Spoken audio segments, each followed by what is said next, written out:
argitaletxea ezagutuko duzue dagoeneko.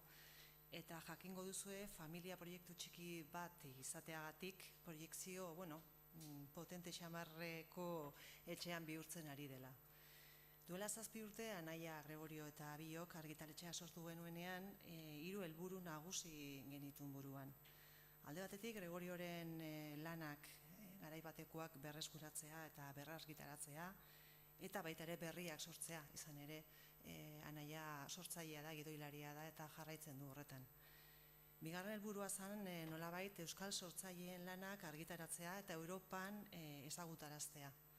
Horretan baita, tematuea eta azkeneko asteetan lortu dugu gure egileen lan batzuk guk argitaratakoak Frantzian editatzea ere bai. Eta 3. helburu nagusia nolabait zen Europako hainbat egileen lan bereziak gurera ekarri eta euskerara eta naiz gaztelaniara itzultzea. Beti ere, arreta berezia jarri diogu ondo kontatutako istorioei eta kalitatezko marrazkiei noski. Eta hori da, hain zuzen ere, udazken honetan aurkezten dugun liburu berri honen kasua.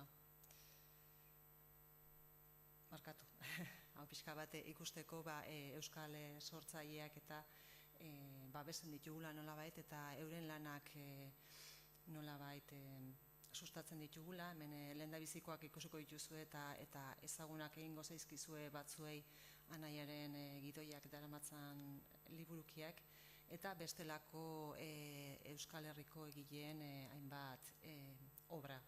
Besteak beste Unai Elorriaga eta Alex Orberen Jarraitu Inurriari, Jurre Ugarte eta Jose Bizkiren Joan Amaiz, Elize, Mikel Begoña eta Iñaketen komikia, eta Galerna eta Kresalaka eta Mikel Muroren eleberri grafiko txikitsua. Eta aipatzen nuen bezala, Europako egile horien artean badaukagu bat bereziki Anaia eta bioi asko gustatzen zaiguna dela Bruno Duhamel normandiarra, eta hain zuzen ere gaur aurkezten dugun inoiz ez eguna horietako kontakizun bada. Dagoeneko gure katalogoan egile berberaren beste 5 lan ditugu, ikusten dituzuenez, Itzulera, Abelen bidaia, Kontaktu berria, Aztarna faltsuak eta inoiz ez aurkezten dugunaren lehen zatia hain zuzen ere. Honetan beste buelta bat eman dio lehen liburukearen gaiari, horretan saiatu da sakontzen, eta gainera eskuin muturrak Europan izaten ari duen gorakadari buruz ohartarazteko aprobetxatu du. Duela 80 urte, Bigarren Mundu Gerrara eraman zuenaren antzekoa delako, edo behintzat berak horrela uste duelako. Guztia humorez eta kritikaz hornitua. Benetan gomendagarria, benetan esaten dizuet. Guztiak dira, baina hau berezik oso ona da. Eta laburki, pixka bat gure beste helburuetako bat irakurzaletasuna sustatzea denez, duela pare bat urte Euskal Herrian ematen ari den anomalia kultural batez ohartu ginen. Ez zegoen euskarazko mangarik. Eta horregatik, gaurkoan, elkartzen gaituen beste nobedadea, Arrieten Ildo editorial berriaren sorrera, Kabe izenekoa, eta euskarazko manga narratibaren argitalpenera dedikatua dagoena. Pixka bat, esateko, Kabek ez duela manga Euskal Herrira ekartzeko asmorik. Manga da urte asko daramatza gure artean. Eta datuak eta estadistikak maite duzunentzat, azterketa sakon batetik ateratako datuak eskainiko dizuegu. 2021an argitalpenen kopuruen artean, gaztelaniaz 1033 argitaratu ziren manga. Frantsesez 2204 eta euskeraz 0. Beraz, gure ustetan, hizkuntza politikaren eta euskararen normalizazioaren ikuspegitik aztertu beharreko zerbait da, eta horrek suposatzen duelako manga zale euskaldunek, egon badaudela eta asko gainera, gaztelaniaz edo frantsesez baino ezin dutela irakurri, orain arte. Gaurkoan beraz, QBarts 3 liburukiz osatutako seriaren lehenengo zenbakia aurkezten dizuegu, hementxe daukazute. Tomomi Usui egile japoniar gaztearen lana da, neska gazte baten lana, eta zuzenean euskarara itzuli da Iker Albarezen eskutik. Iker Albarez iruindarra da eta euskal filologian graduatu ondoren, japonerazko ikasketei egin zion eta duela 5 urte Tokion bizi da. Han japonerazko mailarik altuena lortu du eta gero hainbat enpresentzako itzultzaile moduan aritu da lanean, besteak beste Pokemon eta Digital Hearts. Literatura alorrean ere hainbat itzulpen garrantzitsuen egilea da eta 2011tik Euskandinavia blogean poesia argitaratzen du ere. Eta bentsa bertan jarriko dizuet QBarts gure lehendabiziko manga honen irudi batzuk ikus dezazuen. Xagua falta zait. Halako batean.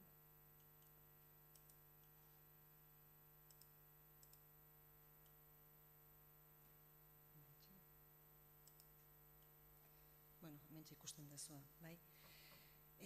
Pixka bat kontraportadan azaltzen den laburpena irakurriko dizuet, bai, jakin dezazuen ze manga mota dan. Bueno, izan ere shonen, ez dakite jakitun zeaten ze manga mota dauden, asko daude, baina hemen orokorrean hiru mota ezberdintzen ditugu, shonen, seinen eta shogo. Hau shonen pixka bat da gazte nerabei zuzendutako manga mota eta akzioa batez ere lantzen du. Seinen aldiz, helduei edo bestelako tematikak edo gaiak lantzen ditu, drama edo serioak dienak, horregatik askotan identifikatzen da publiko helduarekin, eta shoujo aldiz, eta pixka bat erromantzea edo tematika neskentzako tematikarekin lotzen dana. Bai, orokorrean ere askoz gehiago daude, baina gu ere, gure politikari helduta, publiko guztietarako mangak saietuko geha argitaratzen. Lehendabiziko hau, ikusten dezuenez, shonen da, eta batxilergo lehendabiziko mailako ikaslea den Takuto, halako batean, etxean jasotzen du QBarts, izeneko jokoaren demo bertsio bat. Beta testerako aukeratua izan da eta oso pozik dago. Realitate virtualeko kaskoa jarri bezain laster, blokez egindako mundu amaigabe bat azaltzen da bere aurrean. Sandbox joko honetan aukerak mugagabeak dira. Mineralak bilatzea, eraikitzea, armak egitea, abeltzantzan jardutea, eitza egitea, baina baita ere borrokatzea. Hor bakoitzaren aukera. Eta oro har pixka bat ikus dezazuen ze marrazki mota daukaten, gure lehendabiziko ez die ikusen? Ui, eta zergatik ez? Txikitu inberko da.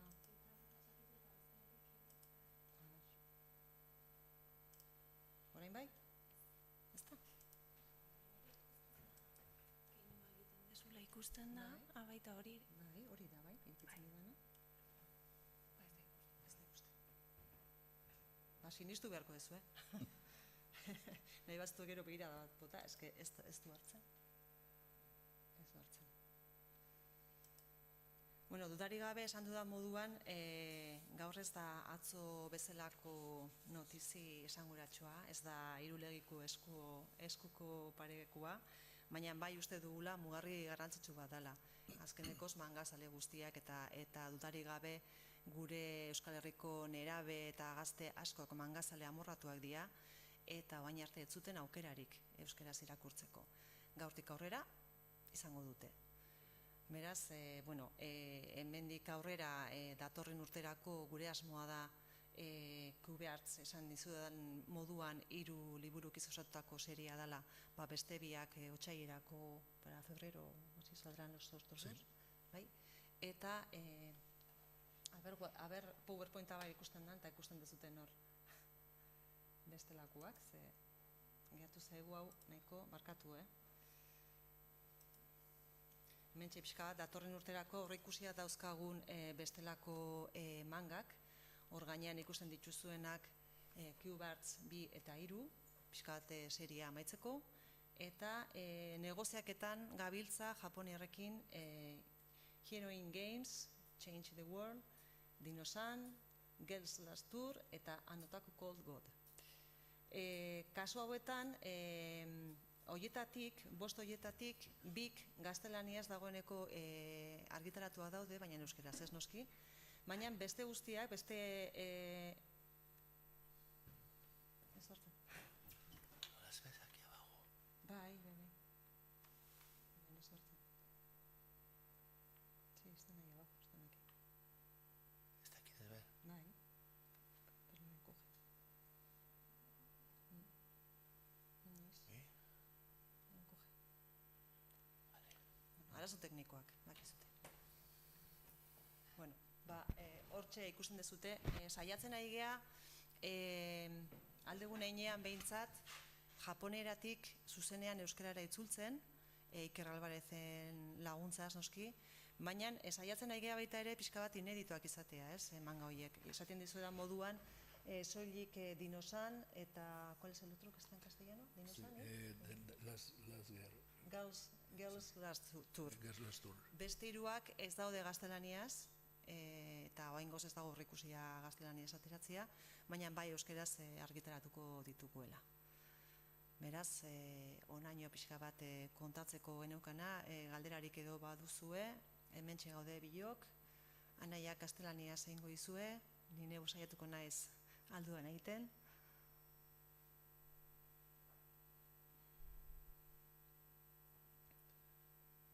Bueno, es decir, que es muy difícil conseguir mangas que no hayan sido publicados en castellano, porque, bueno, pues eso, el año pasado fueron 1000 y pico, pero he estado mirando la estadística, en 20 años han publicado 12.100 títulos en castellano.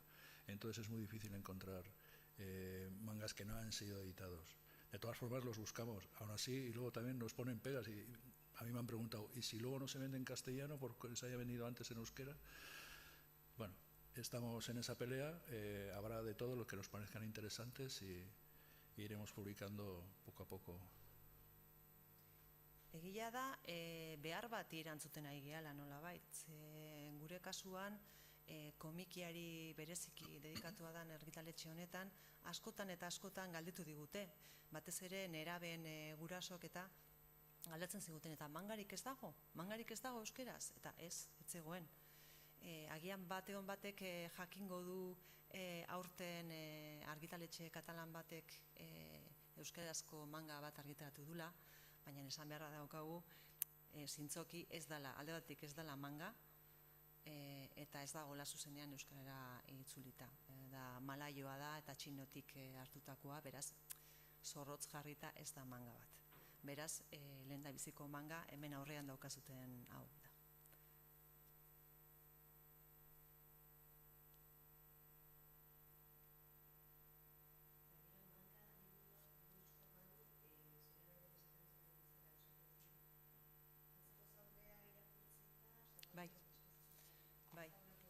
Bai, alderantziz irakurtzen dira. Berez, gure ohitura hau izango litzateke horrela hartzea, baina hau bukaera da. Berez, horrela irakurri behar da, eta atzetik aurrera, bai? Pixka bat zentzu honetan. Gazteak eta nerabeak ohituta daude, baina nahi oraindikan arrotza egiten zait horrela irakurtzea, Eta ez dizuet esango, pixka bat PDF-arekin eta zuzenketak egiterakoan, zer eromena izan den. Ze ez ginen konturatzen nola zijoan. Sí, maquetar para enviar a imprenta, nos volvemos locos, pero bueno. Beste galderarik edo?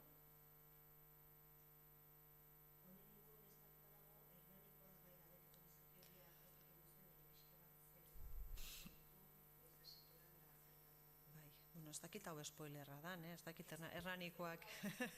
Bai. Bai, bihar Hernanin egingo dugu prentsaurrekoa Hernani komik azoka aurkezteko. Hernani komik azoka lehendabiziko urtez egingo da urten, ostiralean eta larun batean, 18 eta 19 hain zuzen ere.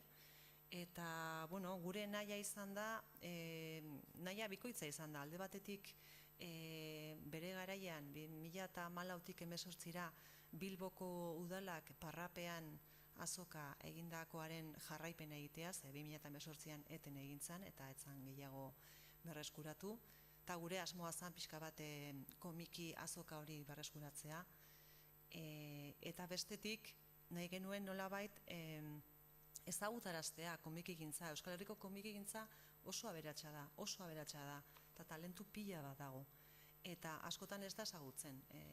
Euskal Herrian eta Gipuzkoan bereziki talentu esportatzaileak komikigintzan, eta askotan ez da jakiten.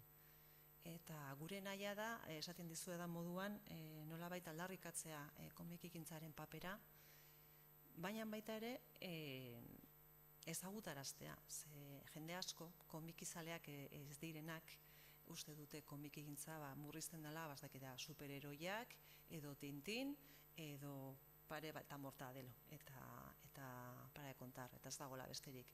Eta oso mundu zabala dagoela, komikigintzan literatura bezain aberatsa da, gaietan, narratibetan, oso aberatsa da, eta marrazkietan zer esanik ez. Marrazki estiloak oso desberdinak dira.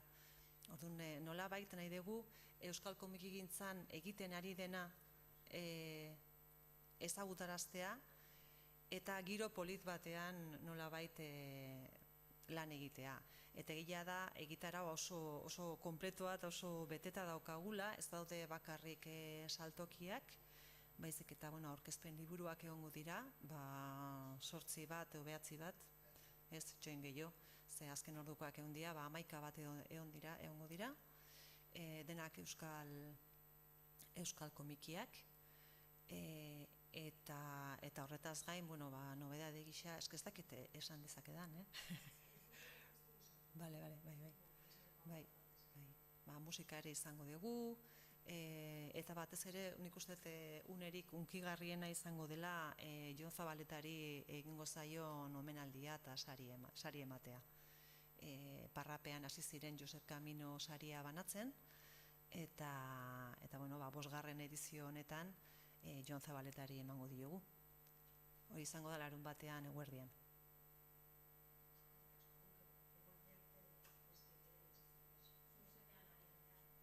Bai, oso ondo.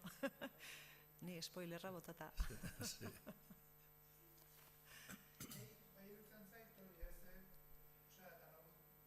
Koherentea da, arientekin duen urteotako bidearekin baino.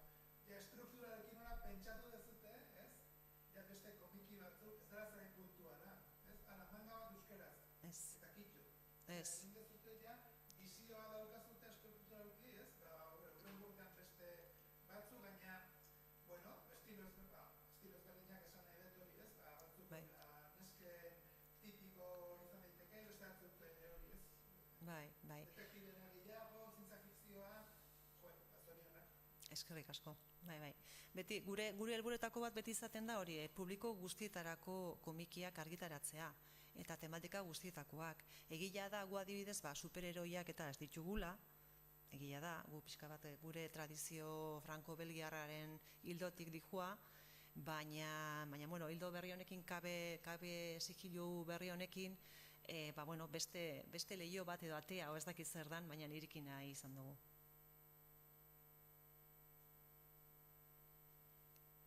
¿Algo más que añadir? No sé. ¿Qué significa cabe? Como anécdota. Kabe, bai. Agian galdetu ez dute zuen buruari kabe zer dan. Kabe, gure sigilu berria, muro japoneraz. Ondo gehatzen dela, bai? Ematen du japoniar peto-petoa gehala, gure abizena pixka bat moldatuta. También significa obstáculo y hemos tenido que pasar muchos obstáculos para poder sacarlo. Bai. Egia da, Japoniekin tratuak eta ez dira erresak izan, ez dira batez erresak izan. Itzulpen gintza asko zaintzen dute, ez dute edonolako itzulpenak onartzen, eta gure ikerrek frogatu behar izan du bere habilidadeak behin da berriro, eta onartu dute, eskerrik asko, japonierrei, baina ez da bat ere erresa izan. Izan ere, gure lehendabiziko tratuak argitaletxe batzuekin ezezkoak izan ziren. Hain zuzen ere, argitaletxe txikia gehalako, eta euskerara itzuli nahi genuelako, eta beraientzat hori ezin ulertua zen. Eta etziguten lehendabiziko erantzunak ezezkoak izan ziren. Osak, tematu ginen, eta lortu dugu. Lo hemos conseguido después de mucho pelear. Sí. Y sobre todo el problema ha sido la pandemia, que no se han movido. A ver, normalmente lo solía ver en Angoulême o en distintos festivales y podías hablar con ellos. Pero claro, con la pandemia era imposible y tenía que ser todo a través de email y es muy complicado. Batez ere, gerora enteratu gea horrelako manga argitaletxe handik eta japoniarkoak normalean 100 email jasotzen dituztela egunean, eta zuzenean inglesez daudenak ez dituzte irakurtzen ere egin. Orduan, horretaz konturatu ginenean eta horretaz ohartutak eskatu genion gure Ikerri gure mezuak japonierara itzultzea, eta horrela behintzat erantzuna jaso genuen. Batzuk ezezkoak, beste batzuk baizkoak, baina behintzat erantzuna horrela jaso genuen, horri esker.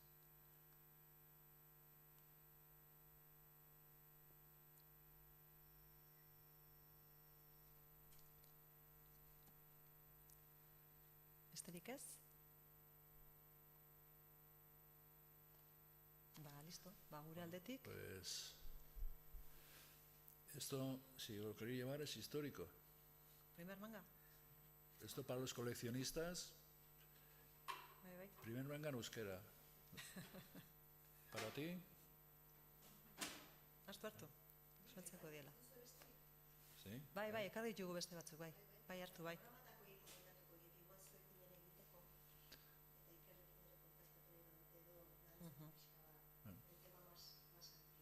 Vale, oso ondo. Si quieres, Bai. Listo. Mila esker. Eta asteburura arte.